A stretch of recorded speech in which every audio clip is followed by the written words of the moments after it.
D'Antoni, as you've told us, has resigned. Yes, he has. He has announced he's handed in his resignation. He will no longer be coaching the New York Knicks. Apparently, he's had enough of the speculation and things of that nature. It's been very, very hard on him and his family, as you can well imagine. And he's decided to step away. He's going to step down as head coach of the New York Knicks. Mike Woodson will be the interim coach for the New York Knicks. He'll be coaching the team tonight against the Portland Trail Blazers. So D'Antoni was in the final year of his contract. He is gone. It's Woodson in. And Carmelo Anthony will like this move. I don't think there's any question about it, because I don't think that Mike Woodson would resort to the same tactics that Mike D'Antoni implemented as the offensive guru for the team. Obviously, you've got to feed the beast with Carmelo, with Amari Stoudemire. I think the message is being sent loud and clear that we have to appease those guys in order for owner James Dolan to be happy. The reality of the situation, if you're Mike D'Antoni, you saw the handwriting on the wall. You're in the last year of a contract, paying you $6 million a year. You wanted a contract extension, you were not granted that. And then all of this heat, this speculation and everything, it can become too much for anybody to take, particularly in New York City. And that clearly was the case in this particular situation. I actually thought he would last through the weekend. Evidently, I was wrong about that. All right. Well, Woodson won 53 games just 2 seasons ago with the Atlanta Hawks. What kind of style of play will he run for Carmelo, for Amari Stoudemire? He's the kind of guy that focuses on who's my guy. Who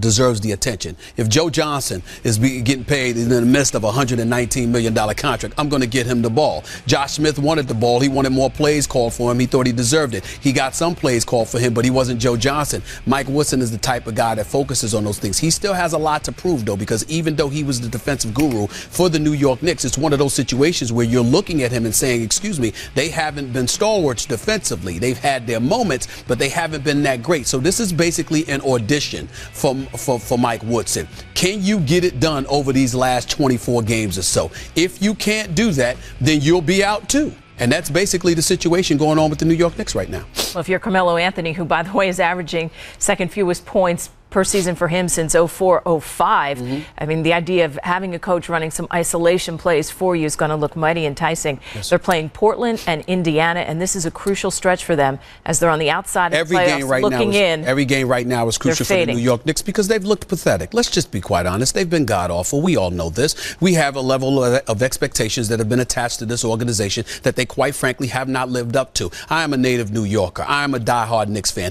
and I've been absolutely embarrassed by the kind of basketball that I've been seeing them play sporadically. They haven't been consistently bad, but they certainly haven't been consistently good. And if you look at the roster, this is the most depth they've had in a decade. There is simply no excuse to be 6 games under 500. So as far as I'm concerned, yeah, it's a good opportunity for Mike Woodson, but at the same time, he's got something to show and prove. Mike D'Antoni, he was a guy that they did not want to bring back. If they wanted him back, they would have gave him the contract extension from last year. My heart goes out to him and his family because it's really a hard situation for him to be in, but at the same time, it's New York City, and the expectations were not met. It is that simple.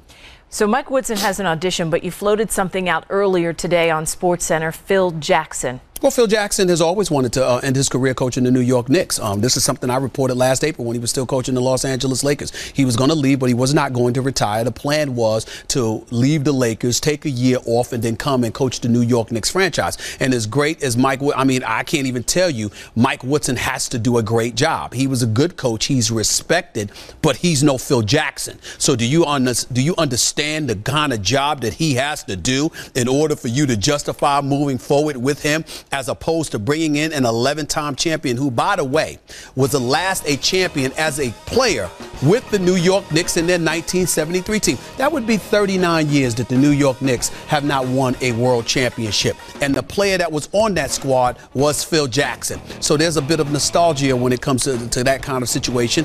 He's somebody that wants to return to New York, and if he wants to, I don't think you'll hear anybody complaining about the prospects of him being the next head coach of the New York Knicks, which means that Mike D'Antoni is gone. He's off the hot seat. Mike Woodson is officially in the hot seat.